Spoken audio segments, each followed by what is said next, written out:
दर्शकों, आज़ादी के लिए भारत का शानदार संघर्ष आधुनिक विश्व के महानतम संघर्षों में से एक है। दूरदर्शन समाचार इतिहास की धारा बदलने वालों की झलक रोजाना आपके लिए लेकर आ रहा है।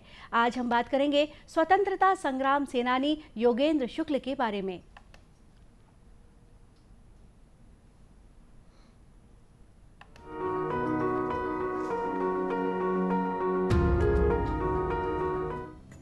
काला पानी में यातनापूर्ण 5 वर्ष सहित 17 वर्ष की कैद और 2 बार जेल तोड़ने का साहस तो महान स्वाधीनता सेनानी योगेंद्र शुक्ल के जीवन की कठिनाइयों की झलक मात्र है। योगेंद्र का जन्म बिहार के वैशाली में हुआ था।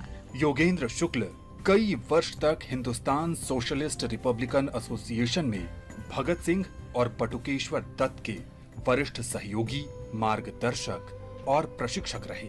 उन्होंने बिहार में संगठन बनाने का फैसला भी किया। 1932 में ब्रिटिश जासूस ने उन्हें पकड़ लिया। उन्हें अंडमान निकोबार के सेलुलर जेल भेज दिया गया। साथ ही कैदियों के साथ वे बैलों की तरह मिलों में जुटे रहते थे। योगेंद्र शुक्ल ने अंग्रेजों के अमानवीय अत्याचार के विरोध में जेल में भूख हड़ताल शुरू कर दी। काला पानी में 5 वर्ष की सजा के बाद योगेंद्र शुक्ल को हजारीबाग कारागार भेज दिया गया। मार्च 1938 में वो जेल से रिहा हो गए। योगेंद्र शुक्ल इंडियन नेशनल कांग्रेस में शामिल हुए, लेकिन शीघ्र ही जयप्रकाश नारायण के समझाने पर कांग्रेस सोशलिस्ट पार्टी के सदस्य बन गए।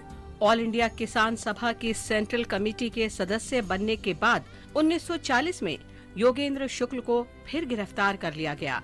1942 में जब भारत छोड़ो आंदोलन का आह्वान किया गया तो उन्होंने जेल से ही इसमें हिस्सा लिया।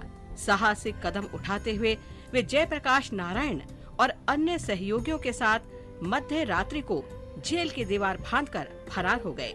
चूंकि जयप्रकाश नारायण बीमार थे, इसलिए योगेंद्र शुक्ल ने उन्हें कंधे पर उठा लिया और गया तक करीब 124 किलोमीटर दूरी तय की। योगेंद्र ने मुजफ्फरपुर में भारत छोड़ो आंदोलन का नेतृत्व किया। उस समय उनके कुछ साथी मुजफ्फरपुर जेल में कैद थे। यहाँ भी योगेंद्र ने जेल तोड़ने में उनका नेतृत्व किया। अंग्रेजों ने योगेंद्र शुक्ल की गिरफ्तारी पर बड़े इनाम की घोषणा की थी। बड़ी मुश्किल से अंग्रेजी हुकूमत ने उन्हें छल के सहारे गिरफ्तार किया। 1946 में स्थानीय सरकार के दबाव में अंग्रेजों ने बाद में उन्हें रिहा कर दिया।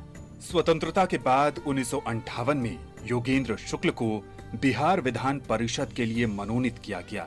वे 1960 में मृत्यु पर्यंत गरीबों के हित के लिए सक्रिय और मुखर रहे।